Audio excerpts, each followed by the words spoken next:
Hey everyone, welcome to Compass Daily. We are so glad that you've joined us. My name is Rory, and I'm one of the teaching pastors here at Compass. And we are getting ready to step into a time of worship together. We're going to hear an encouraging short message from one of our pastors here on Compass Daily. But before we do that, we have something that we are super excited about. On Good Friday this year, right here on Compass Daily, you can join us live, and then you'll be able to stream it all throughout the rest of the day. We are doing something for the very first time called our Good Friday online experience. Now, this is not connected to our Easter worship times. This is something totally separate. This is an online-only experience where we are going to take the day to remember the death of Jesus, the sacrifice that he made for us, and what that does for us. So here's what you can expect. We're going to have a time of worship that day. We're going to take communion together, and we are going to hear a special message from our lead pastor, Drew Sherman. It is going to be incredible. So what I want to encourage you to do is that day, whether it's at 8 a.m. or 8 p.m. on Good Friday, we want to invite you. Gather your family around, set aside 30 to 40 minutes, and experience this together. We want you as a family to take communion, to worship together, and to hear and be reminded about what Easter is all about. So we hope that you will join us there. It's going to be an awesome time. Our team has put such an incredible amount of work into this Good Friday online experience. So we hope to see you there. Now, would you join with me as we step into a time of worship?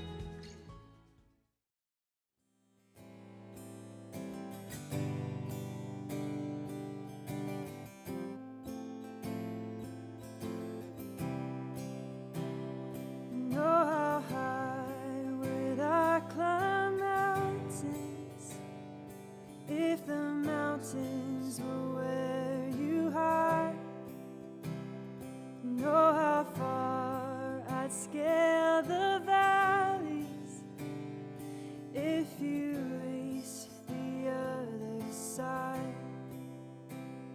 Know how long have I chased rivers from lowly seas to where they rise, against the rush of grace descending from the source of its supply.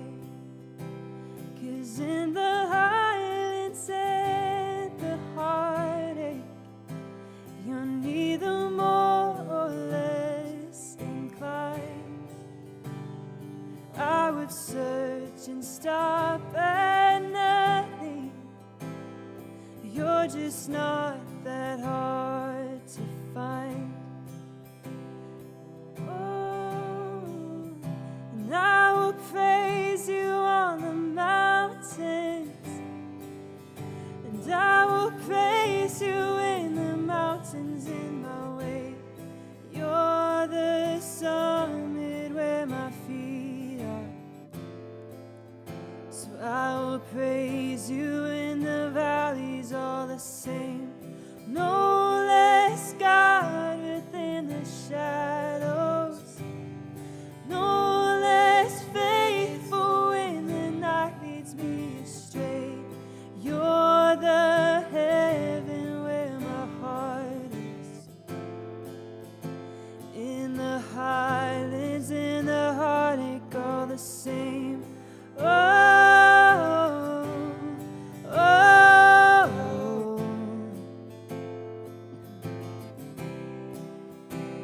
Know how far beneath your glory does your kindness extend the path to where your feet rest on the sunrise, to where you sweep the sinner's past.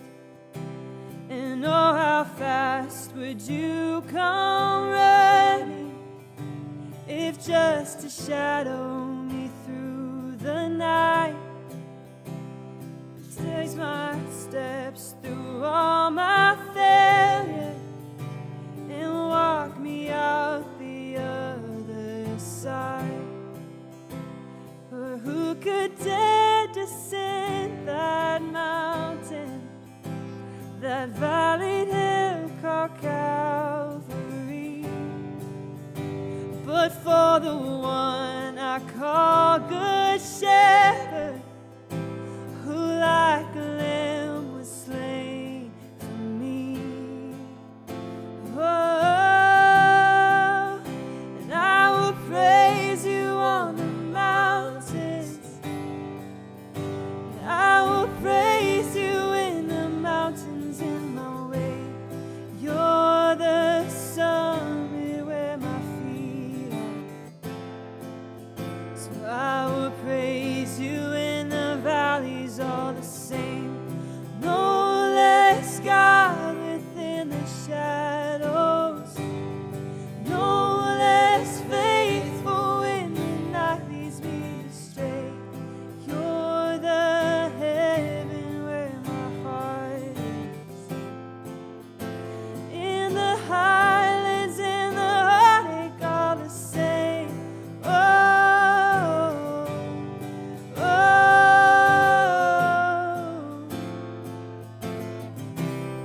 Whatever I walk through, wherever I am, your name can move mountains wherever I stand. And if ever I walk through the valley of death, I'll sing through the shadows my song of ascent, my song of ascent. Oh, oh, oh.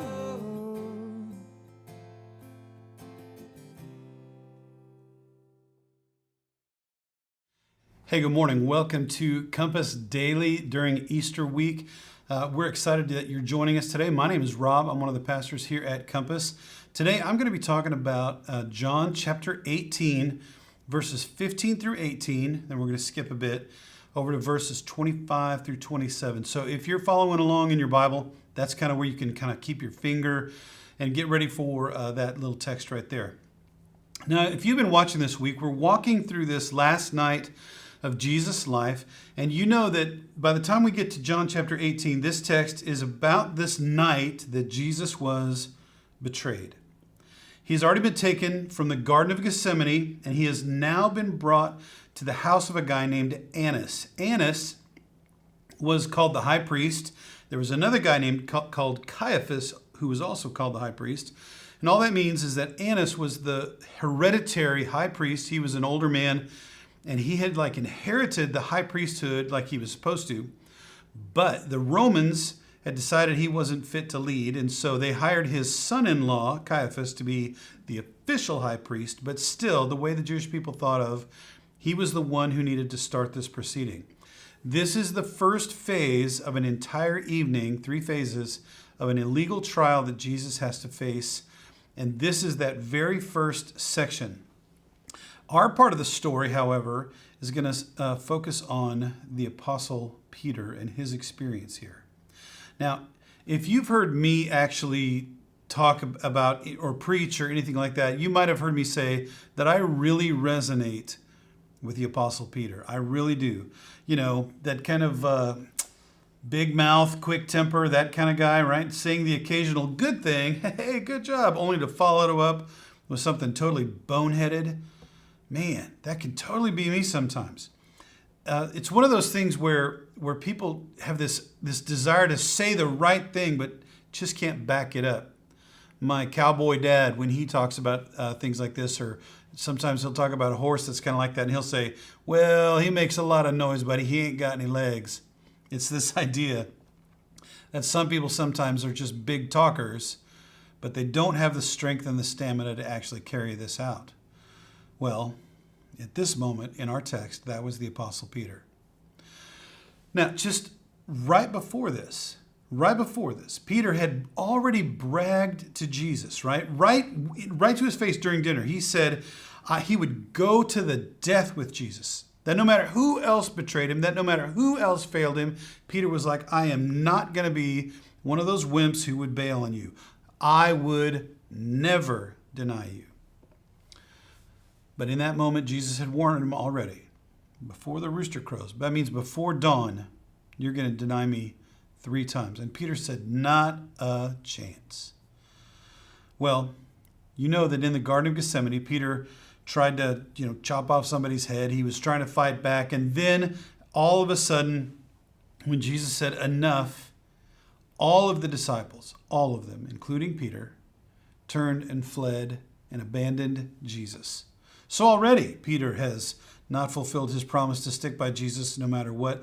But now here's the scene. They've left Gethsemane. This mob of people has arrested Jesus, falsely accused him and all that. Judas has betrayed him, brought him to the house of Annas, and then here's where we're going to show up with our text today. And I feel like, for me personally, this is, if you imagine what's going on, one of those incredibly dramatic scenes from the Gospels that's full of tension, that it's one of those moments in the Bible that you think to yourself, how did they live through that? It's that kind of moment. So let me read the text for today.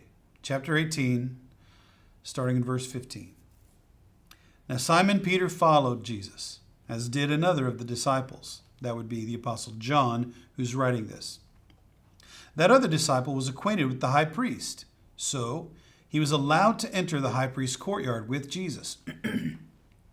Peter, however, had to stay outside the gate. Then the disciple who knew the high priest spoke to the woman watching at the gate, and she let Peter in. The woman asked Peter, "You're not one of that man's disciples, are you?" "No," he said, "I am not."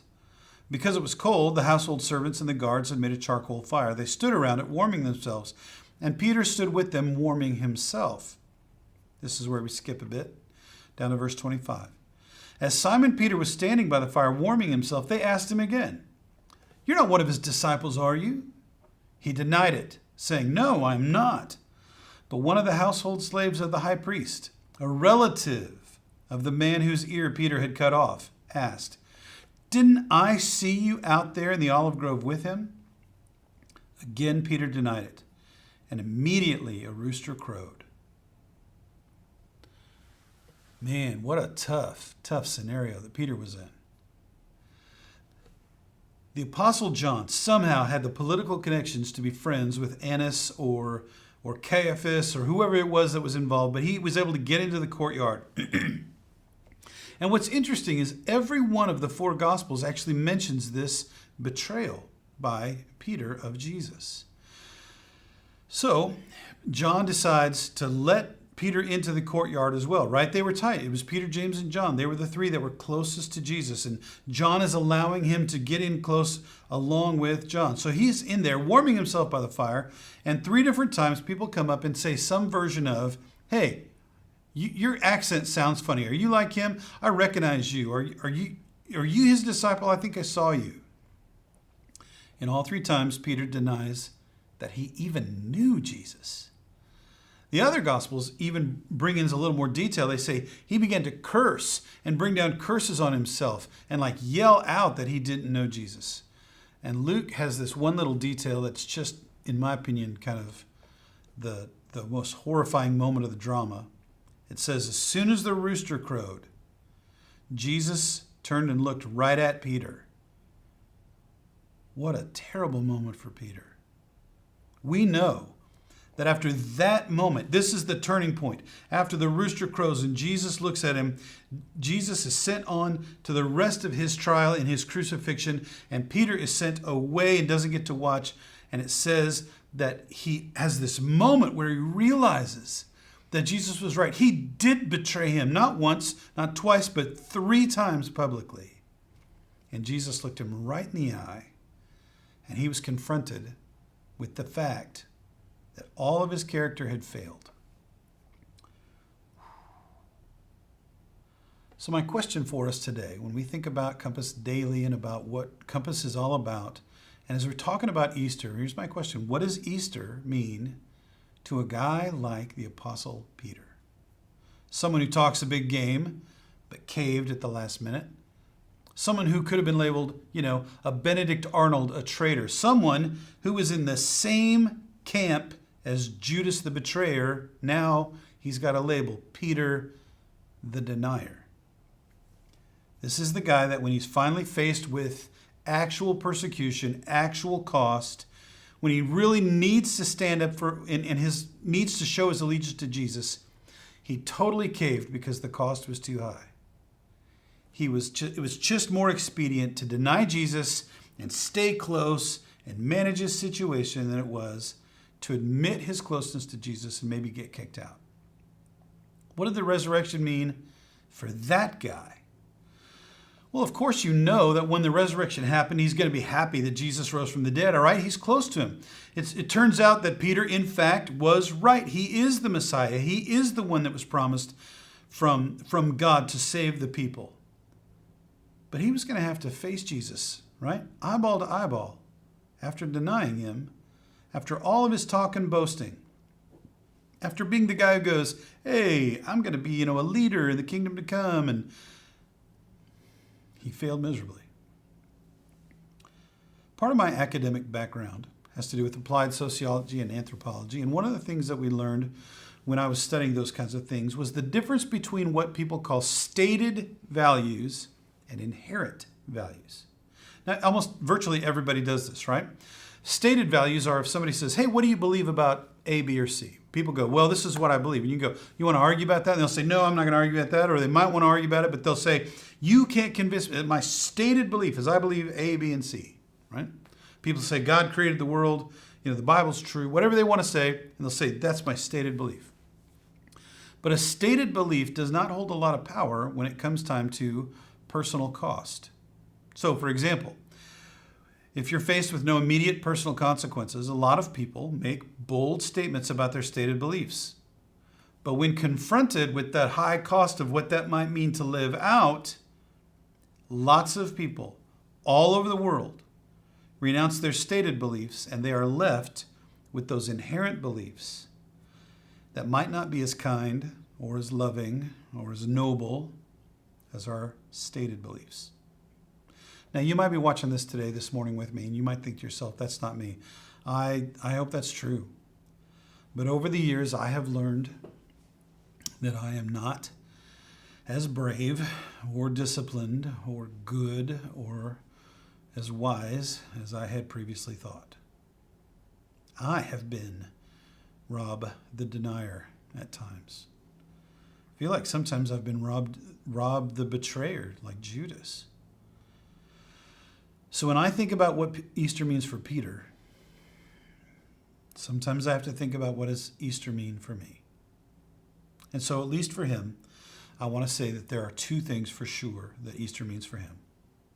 The first that it was that it was a renewal of hope. Peter found that nothing could stop Jesus, right? Not the Romans, not the religious leaders, not the crazy mob chanting for his death, not even dying could stop Jesus.